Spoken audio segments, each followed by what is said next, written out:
Hello and welcome once again to the Craft Your Future podcast, where we love to have, honest honest, candid, very informative conversations about money and everything around purpose and legacy.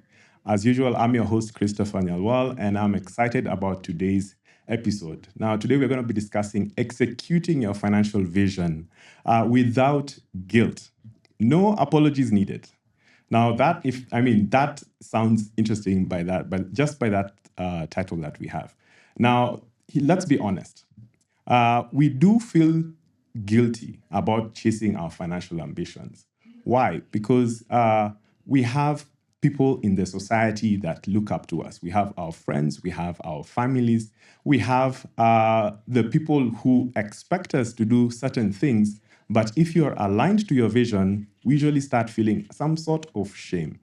Now, there's that tension between how do I say no and still be nice? There's that tension between how do I say I'm choosing my future at the expense of my short-term approval? Now, joining me for this discussion is none other than Valentine, who's from Africa's Pocket. She's also an expert in this field, has a lot of experience in coaching and working with so many people in terms of achieving their financial goals. And I'm excited to get into this right now. So welcome, Val. Asante sana. I'm so excited to be here and thank you for having me. Thank you for coming. And I think that you are the right person for this conversation because you have had the opportunity of working with so many individuals in terms of achieving their financial goals. This is true, yeah. Yes. So maybe tell us a bit about yourself and Africa's Pocket as well, so that at least we get to know where you're coming from. Yes. Yeah. So my name is Valentine Joroge. I'm the CEO of Africa's Pocket. And in a nutshell, what we do is we help very ambitious people, Africans, mostly in their, let's say, late 20s all the way to mid 40s. Generally they're doing well in life, but this part of money, it's confusing, it's overwhelming. So we come in and we give you clarity on that. And we do that in 3 ways. So we have workshops. The most famous ones are called the Panda workshops. These are for women who want to be pandas. Pandas are people who like soft life. Oh, wow. I was going to ask where did the panda come from, but clearly. Yeah, it's because, when you look at a panda in the wild, they're like enjoying life. They're eating bamboo. They're like being silly. They're being taken care of by a human. So they have this really cushy life. Yet they're actually a species of a bear. So they're powerful, they're truly powerful and they have a lot of power within them. And I think a lot of women want to be like that. They want to know that they can relax and take it easy and still know at the back of their minds that they are powerful. Wow, I like that. That's really cool. Yeah, so that's the first thing we do, the Panda workshops and other workshops like that. We also do financial advisory. So this is where you work with a financial expert to help you just organize your finances, all the way from budgeting to an investment strategy. And then we have an investment management service. So we've partnered with several asset managers in the country to make it easier for you to invest. So you invest in one account with us, and then we distribute to these other people. So on your side as an investor, you don't have to think about what's changing in the market. Is the dollar, Sijui silver? Do I have a bond account? Everything happens in one place based on your goals. So that's what we do. I like that because it's like a one-stop shop for, from beginning learning to executing. Exactly. And it literally has followed my own journey, right? The business started from a place where I was kind of the person people would come and ask for advice as they were making their decisions because I was in finance. So it was very education. Then once you give somebody the education, they're not able to execute because it's still confusing. Like the information is overwhelming, right? Which is where advisory came in. And then with advisory, you tell somebody, okay, you go and invest in a money market, in shares, in bonds, buy an apartment. And within a year, they're like, I don't want to manage all these accounts. It's overwhelming. Yeah.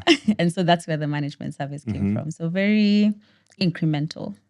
Okay, I like that. So maybe I should ask you, so how did you get there? What sparked your interest in helping people walk and achieve their vision without any guilt? Have you struggled with guilt for yourself personally? I have. Yeah. I think that most firstborns. Yes, firstborns watching. People who grew up in, I grew up in a Catholic school. So there's a huge element of like what you're expected to do, what a good girl is supposed to do. and expectations of society, right? Like as an African who's like looked up to, there are things that people expect you to do. So I would struggle a lot with what to do with my money. Because I remember there was a time I went to Shags. So I went back to Shags and I was working at Centum at the time. And Centum had just had a newspaper article about the bonuses. Oh, wow. So everyone knew, huh? Yeah. She's And liquid. people were calculating. They're like, actually, this was the full bonus pool. And this is the number of employees. So if you take that, divide by this, kila mtu amepata X People are very good at millions. budgeting for other people's money. So in the village, people were expecting me to start handing out thousands. Wow. And I can see how that thing gets to you, right? Where either you give in and it means that there's something that's got to give in your own life, or you say no and you feel bad, right? And the way I overcame that was by making financial plans that were really based in my values. So I made decisions very early, not very early on, but I made decisions at the beginning of my journey about what do I care about. Okay. And then now I align my finances with those things. So the rest of the I have blinders. The rest of the noise doesn't no longer affects me as much. Let me not say never, but as much. So you're somewhere. I'm somewhere, yeah. Why do you think money is the main thing that causes a lot of guilt? That's a good question. Do you think it's the main thing? Yeah, because I feel like if you say you're going to start a business, people are like, yeah, you go do that. But then when you say, I'm not going to give you money this month because I'm starting a business, now you've touched a nerve. Now people are like, no. We were depending on you to do this. Yeah. So when it doesn't involve money, people are like, oh yeah, you do your thing. Yeah, we know you're going to school. Weekends you'll not be available. We are happy. You do you. Yeah. But when you touch the money that we are expecting you to lend us, then there's a problem. Maybe that's an element of, I always say finances, money is emotional. Yeah. It represents more than the cash, right? And I guess it's important to understand the people around you. What does this money mean to them? Is it stability? Is it how they figure out if they matter to you? Is it, enjoyment, whatever, right? And then maybe that will help us understand why there's so much guilt around money, because it's not just about the cash. It's there's a deeper emotional meaning that people apply to money. So I would assume that's why. That's why. Yeah. Okay. Have you ever struggled with, with setting boundaries in terms of, because I feel at the end of the day, it's about setting boundaries. Because many people know what they're meant to do to achieve their financial plan. Yeah.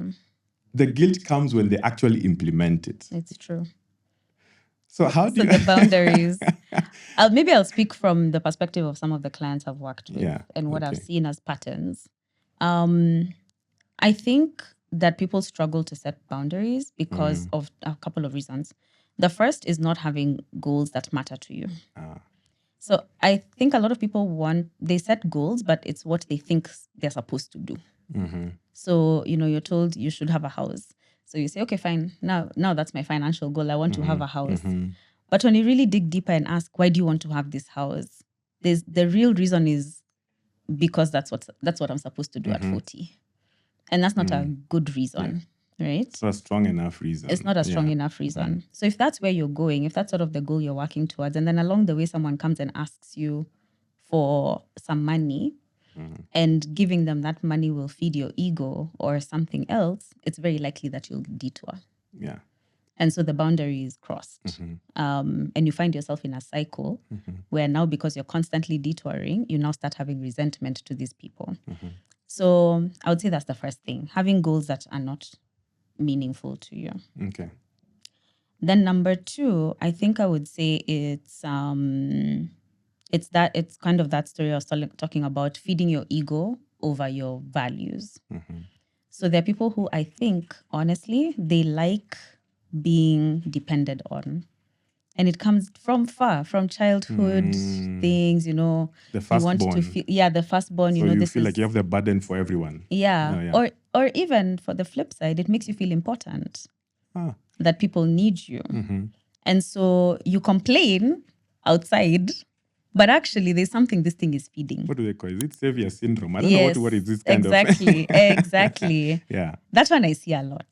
Like, someone will come into the room to an advisory session and they're complaining. They're like, I have black tax.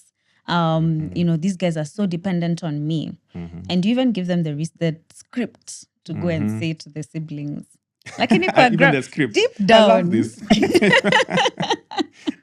But deep down, they actually don't want to stop. They don't want to not be needed. Yeah. Because it shakes their sense of self. Because they don't know themselves outside of being a provider. Wow. Yeah, that I've seen a lot. Wow. I'd never even thought of it that way, because sometimes it kind of gives you that sense of power. Like, Yes. I'm the one people look up to in the Yes, family. exactly. So I keep my, usually when in families, naturally the person who earns a lot of money gets a lot of say in a number of decisions Exactly. for the family. So that could be a very interesting aspect. I think, honestly, when you dig a bit, maybe you go 3 layers down, you'll find something around identity there. Okay. I'm going to take you back on the aspect of the goals, because I think that was such an important one.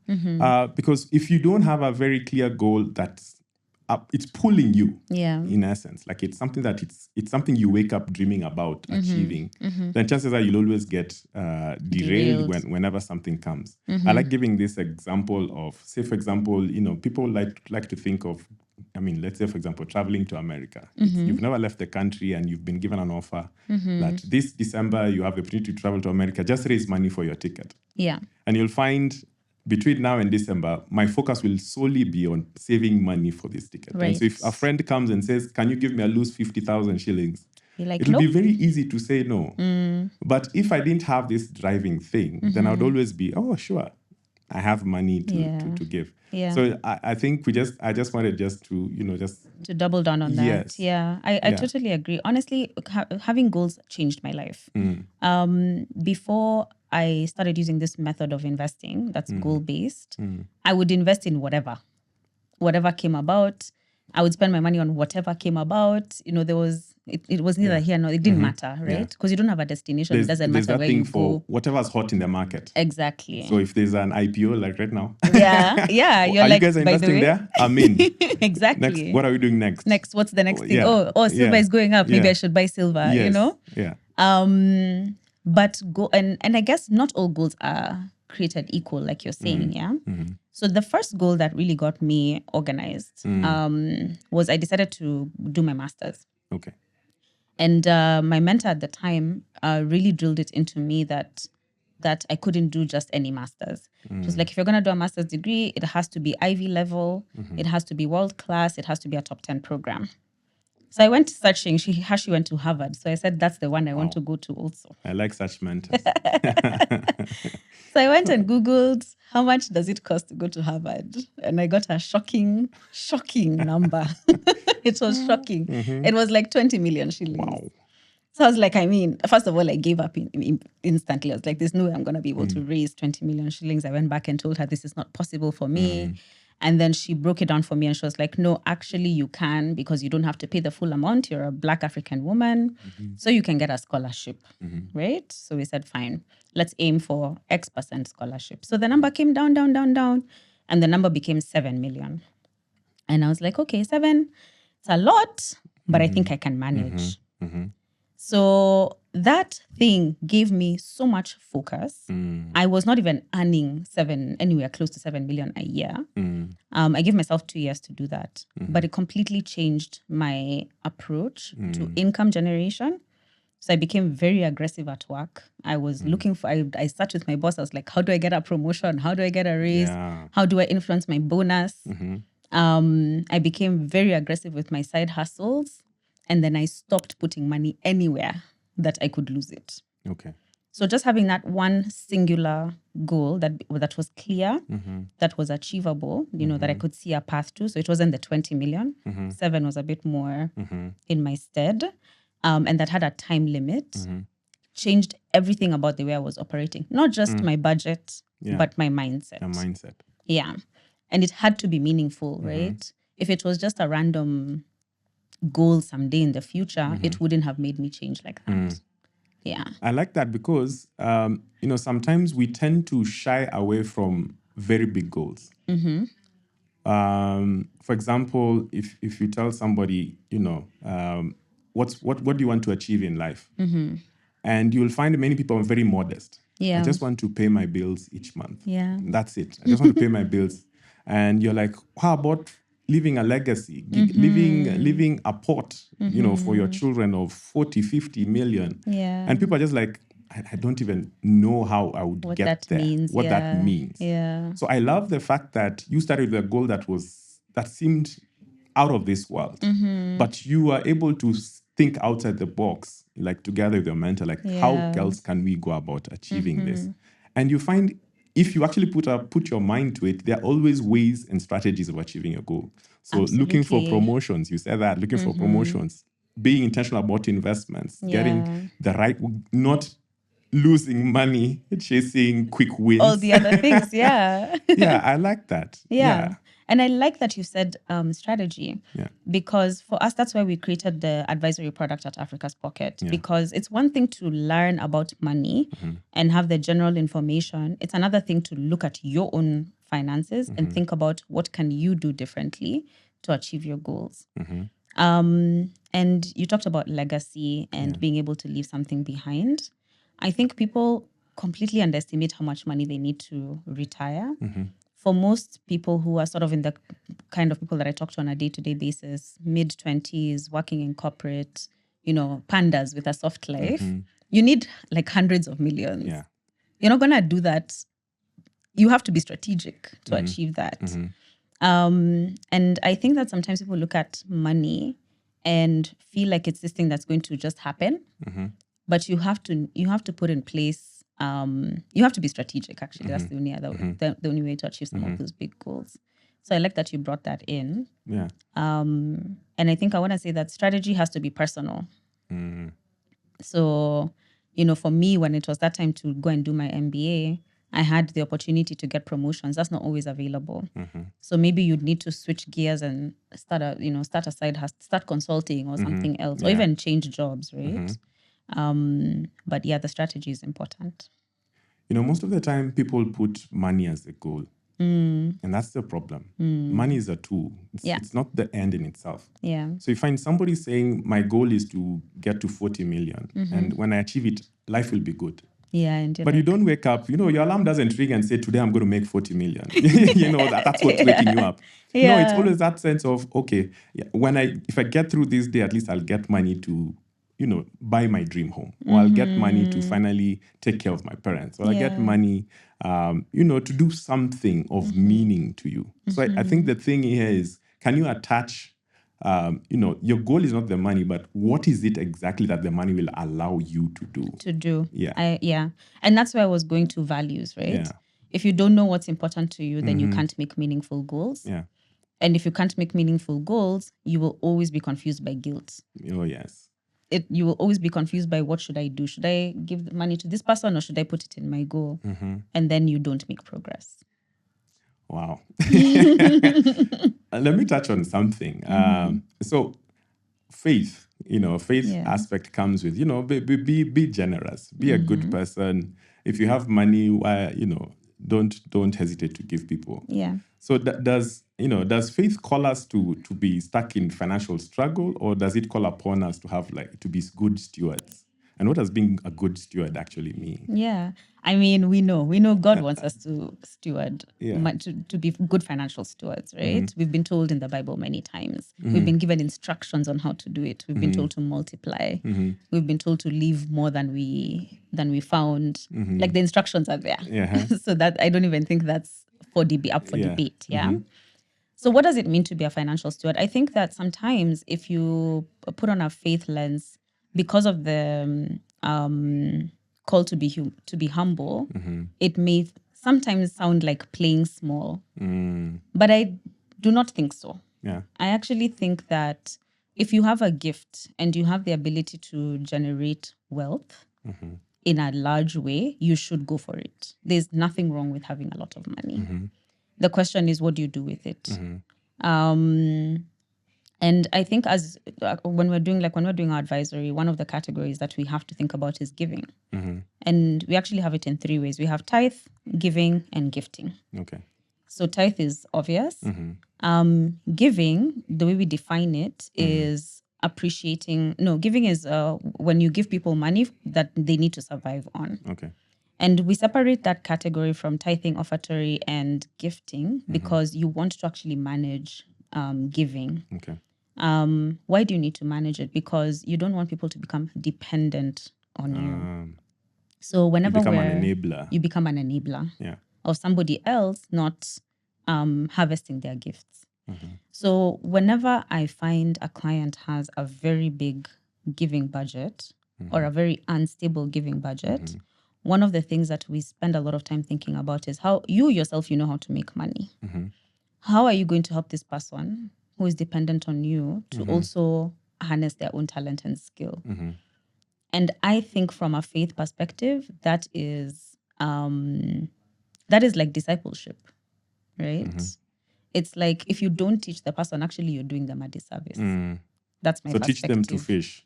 But now, for example, black tax, usually black tax is, us taking care of our parents or something like that. So how do we go about that as well? Because now you can't teach them how to fish. That's fair. That's fair. Yeah. But you can invest. You can invest. I love Yeah, that. you can invest. You can Speak more invest about for that, them. Wow, I hadn't really thought about this off the top of my head, but I'll think about a story of a client who actually what they did is they came together with their siblings. So of course you need the money for upkeep, which is a certain amount. So they topped up. Okay. And for I think a year and a half, it was about 18 months, they put money together. They had a lump sum, and now they were able to make a small investment in real estate, which then allowed them to generate some additional passive income for the parents. So it allowed them to reduce this amount they were putting away for monthly, right? And they've just been continuing to do that. And the idea is that eventually the rental income they're able to generate replaces this money that they've been sending to the folks, which I think is a really good way to think about it. Yeah. Okay. So you're not stuck Yeah.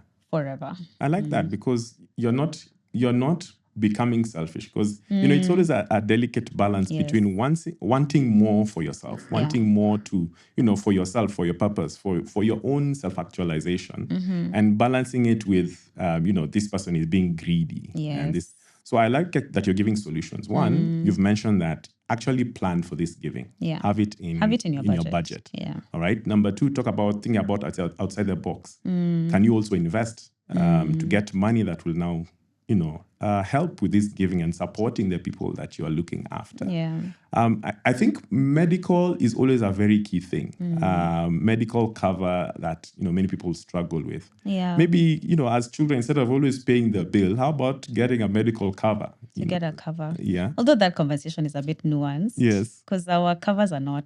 They're not the best. Or not the age best. limit. Yeah, the age limit. Sometimes it actually makes sense to save and pay the bill. But yeah, you're right. Like we can think outside of the box. It doesn't have to be... And I personally don't like the phrase black tax. I think that this is part of our culture, right? To give back to our parents and to take care of them and honor them.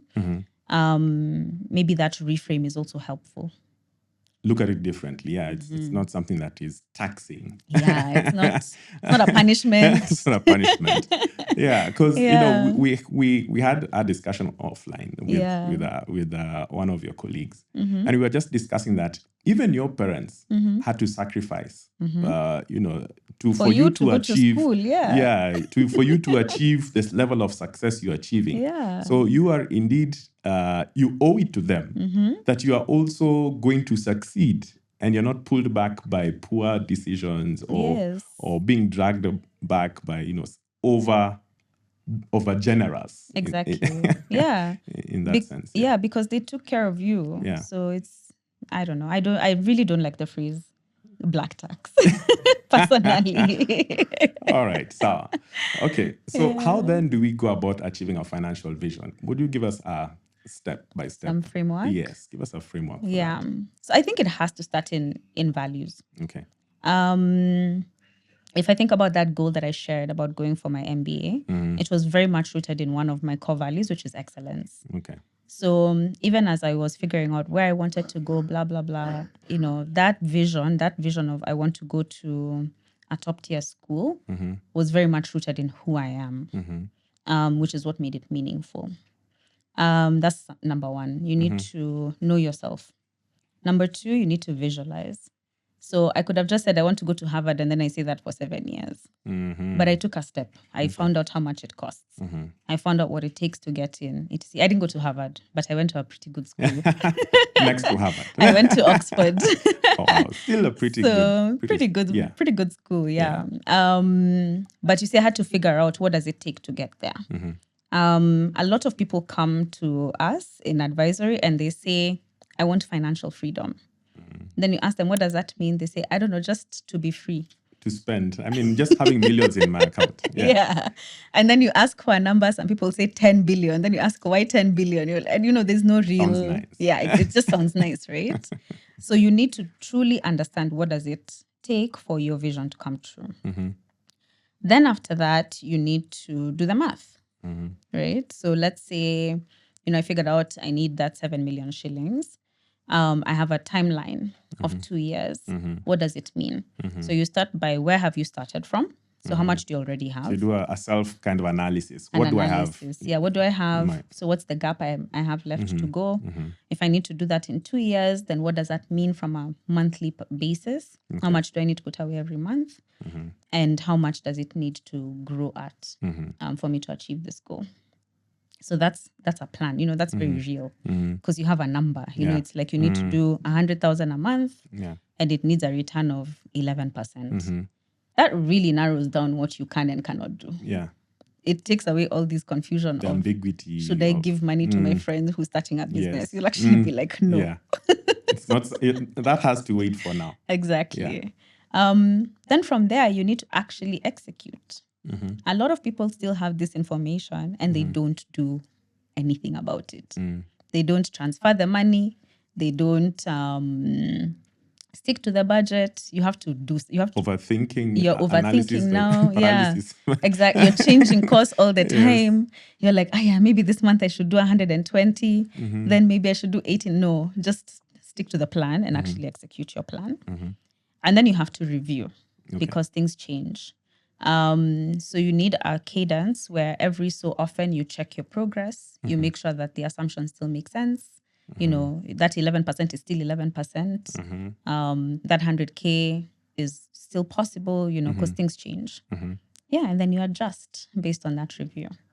I think if you do that over and over and you give it time, it's not an overnight thing, then you will reach where you want to go. I think what you're saying is you have to be intentional. You do. Very intentional. Break down that big goal into small chunks. Yeah. I think that's where many of us get lost because we just focus on the big goal. Yeah, the 10 billion. The 10 billion. I was like, how will I ever achieve 10 billion? Like, I have to win a jackpot. And then I go buy lottery tickets because I'm like, I just need 10 billion.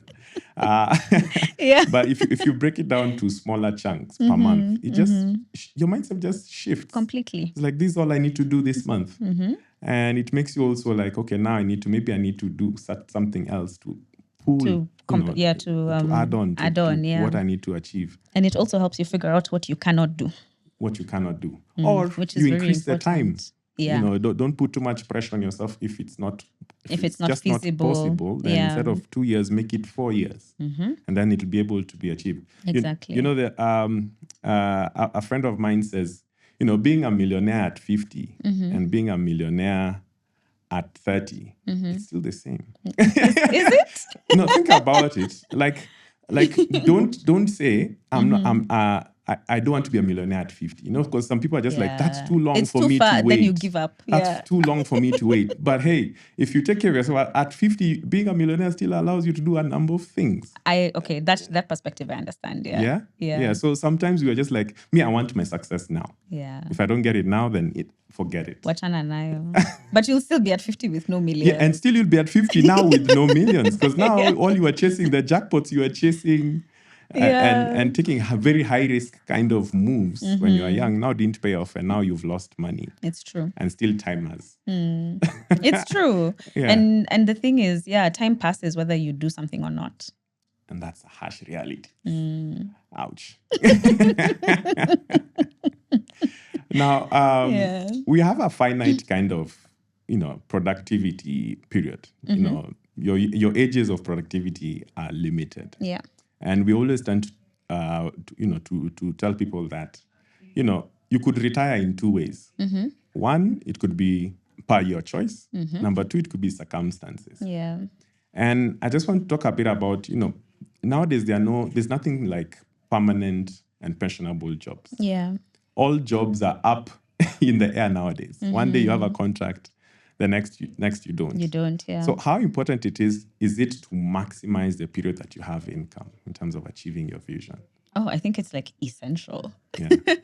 It's essential. So we have a calculator on our investment platform that helps you figure out how much you need to achieve financial freedom based on like your current circumstances. And that number is almost always at least in the, tens of millions. Yeah. Most of the time in the hundreds of millions. And I think when you understand that's where we're going, that's the destination. Let's call it 100 million shillings. And you have a situation where you're earning a lot right now. It just shows you how much of that income you have today needs to be growing towards that 100 million you're going for. Of course, there has to be a balance, right? Because it's like you said, you have a long period of working. If you're lucky, it's 40 years. Yeah. So you need to have a balance 40 between... 40 years of, from the time of graduating university. You need to, if you work all the way till you're 65, which is when the government tells you have to retire. But we don't have to work with that age. I don't think you should. Retirement. Yeah, I think you should pick your own retirement. Yes. But in the, let's call it, that's our ideal. Maybe it's a worst case scenario, actually. Yeah. So you're working for 40 years. Okay. You have to have a balance between putting money away for the future and enjoying your life today. Otherwise, you won't manage 40 years. You'll burn out at some point. Okay. So I always say it's important to have that balance. However, the balance doesn't mean only enjoyment. YOLO. You only live once. Yeah. Balance literally means that some money goes to the future, some money is for enjoying today, some money is for giving back, like that. That's literally what it means. Yeah, but people underestimate how much of it needs to go to the future because they don't know how much you need for that financial freedom. I also feel, especially if you're young, you tend to think, I have time to waste before I get serious. Yeah. Or I'll start planning when I start earning good money. I'll start budgeting when I have good money. It's not true. Please start when you can. Please speak to them. Let me tell you, if I started doing this stuff when I was 25, I would be done by now. Like I would have achieved financial freedom by now. Yeah. So it's so important to start putting money away as soon as you start earning it. Yeah. I think as like literally from the first paycheck. Okay, maybe the first one you give back. Yes. From paycheck number 2. Yeah, you get serious now. You do your thing. Yeah. Whether it's 5K, 10K, put that money away. Yeah. Yeah. Yeah, because we tend to think, like for me, my experience was, I graduated a number of years back. And, and at that time, the people who had good, let's say, who are earning well, were at managerial levels. All right? And at that time, the people who were at managerial levels were people in their 40s. All right. It was very rare to find a 30-something-year-old in a managerial level kind of position. So what I told myself was that when I get to managerial level, when I'm earning good money, that's when I will really put my effort in terms of, now is when I need a financial plan at that point. But what I was ignoring was what I didn't maximize was I was already earning, but I didn't have responsibilities. At all. Yeah. I could easily save 50% of my salary. Yeah, if not even more. Even more. Like my expenses were so few. Yeah. But I didn't take advantage of that. So maybe also just speaking to, when take advantage of the time when you don't have responsibilities. Yeah. And How this do you thing for maximize on moving that? out, why I don't know why people are running to move out of their parents' house. Stay as long as you can. All the best with that discussion. I mean, I think for ladies it's easier than men. Yeah, of course. But honestly, I think you should stay for as long as you can. And in that time when you're home, like you can push even to 60, 70% of your income saved. Yeah. It's transformative because you also have so much time for it to earn compound interest. Oh, compounding, yes. Right. So if money is compound, even if it's little, it's compounding for, if you start at 25, let's say you retire at 50, which is fine. Yeah. It's compounding for 25 years. 25 years. Yeah. It will double how many times? Yeah, because 3 times. there's an illustration that I've done several times, even for in my coaching field, where 20,000 shillings, if you invest it in something that gives you returns of about 15%, Yeah. over 20 years, consistently every month, you'd get over 25 million. See? Over 25 million. This is 20,000 shillings. Yeah. And this is assuming your life doesn't change. You're stagnant. At all. You never and ever that's the increase. only thing you'll ever afford Yeah. to put in every month. So I think Yeah. we really underestimate the value of time when it comes really do. to achieving our The goals, yeah. the goals that we have. Yeah. And a trend I see actually with my advisory clients is once you're in school fees paying mode, there's like almost a 15-year period you really can't invest much. So before that, you should, because you find the Pump it. money. Yes. You find the money to pay the school fees. So I don't know why we don't have the same effort to find the money to invest. So my 2 cents, the thing especially when I have clients who are in their early 20s, I tell them just push yourself, learn how to live within a smaller percentage of your income and keep it like that. So even as your income increases, that amount you're investing also should increase pro rata, because there will be a time when you have to slow down or even take a pause. When you're paying those heavy school fees, high school, uni, there's a period of time when honestly, all you're doing is trying to pay that bill. Exactly. Yeah. Like, man, it's weighing you down. It's weighing you down. So you really want to have a head start when you don't have those heavy responsibilities. Okay, so we've talked about then first coming up with a vision. Does it always have to be at the beginning of the year? Because I feel like people stress that my vision must start in January. Yeah. But anyway, that aside, I mean, even gym subscriptions can start on the 14th. It's true. But we're always like, at the beginning of the month. That's when I'll be ready to start. Anyway, that aside. So start with your envisioning what it is you want to achieve. Then number 2 is come up with a clear plan. Break down that big goal into smaller chunks. And achievable. Chunks. Yeah, achievable chunks with a timeline. With a timeline. I like that. If you don't have a timeline, then it's just something that you plan to do, but someday there's no urgency. There's no urgency to it. Okay, so now you have a timeline. And then now you think of ways to achieve your goals for putting aside money each month. So that could be maybe as getting alternative sources of income or getting a better paying job or, or maybe you actually have the money and you just need to put it away. Oh, yes. Because the other thing is idle money always, will always dwindle away. Napata all the time. Yeah. Okay. So maybe speak to somebody who has debt. They're struggling with debt and they're like, you guys are talking about vision. First of all, I can't even breathe with the debt I have. Yeah. How do you advise such a person? How do they go about this? And we're talking about like quite high interest, stressful debt. Yeah. Not a mortgage that we know how to pay. I usually say with debt, debt is like having an injury that needs an ER type of treatment.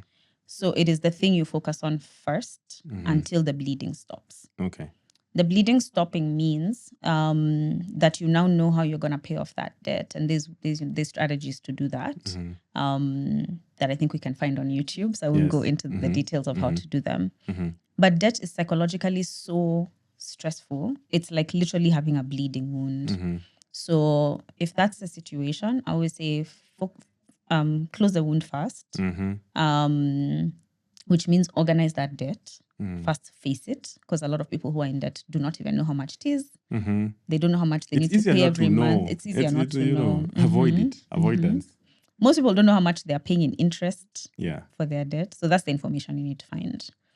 And then manage it. Whether that means negotiating so that there's a little bit of breaks, consolidating, or just organizing it. Okay. So that I'm going to start with this one, then the next one, then the other one, then like that. Then you pay off that debt. Okay. And you just give yourself the time to pay it off. Once you're there, I think then the next thing you need to do is figure out, why were you in this situation in the first place?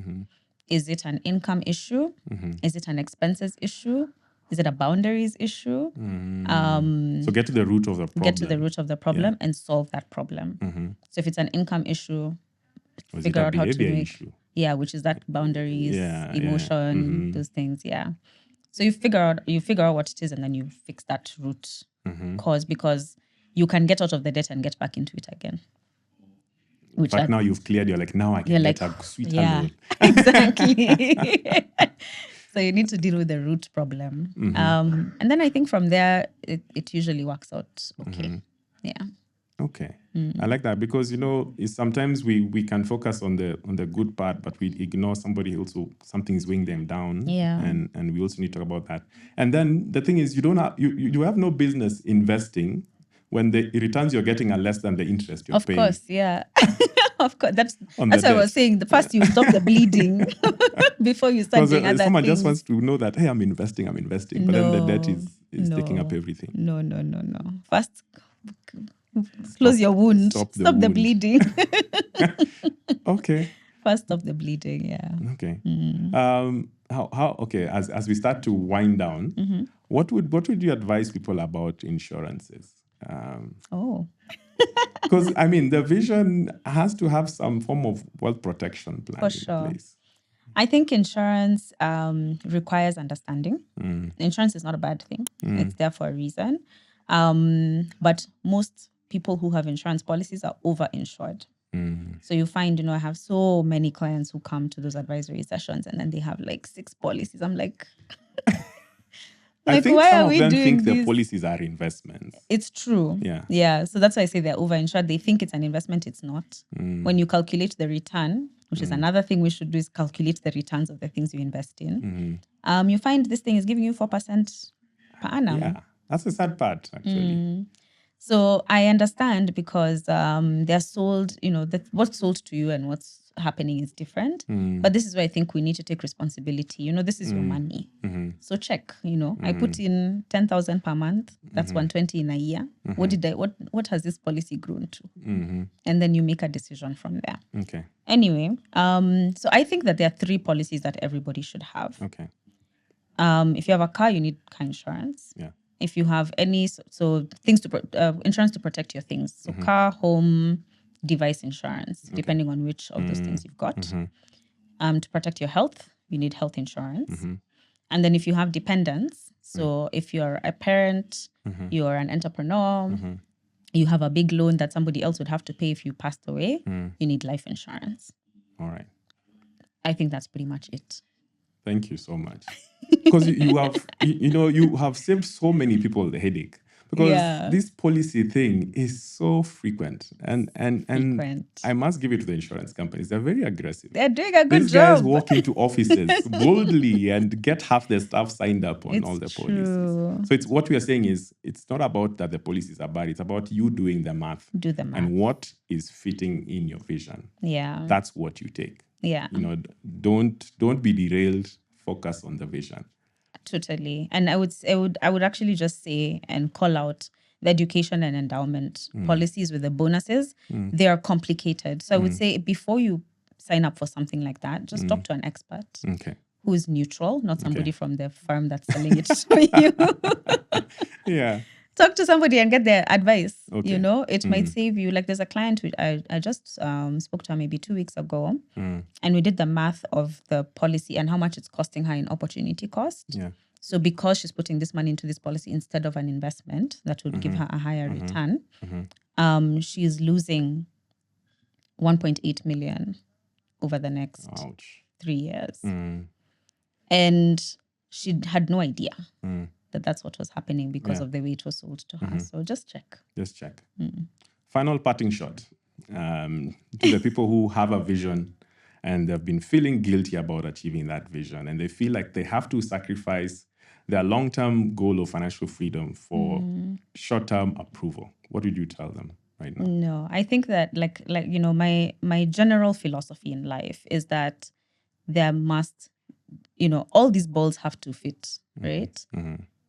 If you're living a life where you're constantly having to drop a ball, that is not a life of alignment. So something is off. So I would say go back to your values, figure out who you are, and then put guardrails around that.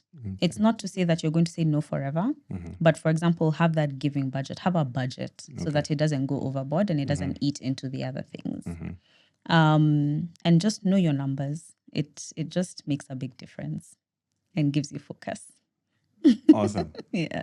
We'll end on that note. Know your numbers. Thank you so much, Val, for coming over and just sharing so much. I think you have saved a number of people who will be watching this episode. I hope so. Thank you so much for having me. You're welcome anytime. So there you have it.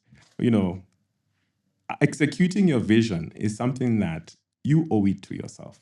And I always say that a drowning person cannot help another drowning person. One of you has to be above board to bring the other up to safety. So it's up to you. What are you going to do next with this information that you've had? I'm your host, Christopher Nyalwal, and I'll see you in the next episode.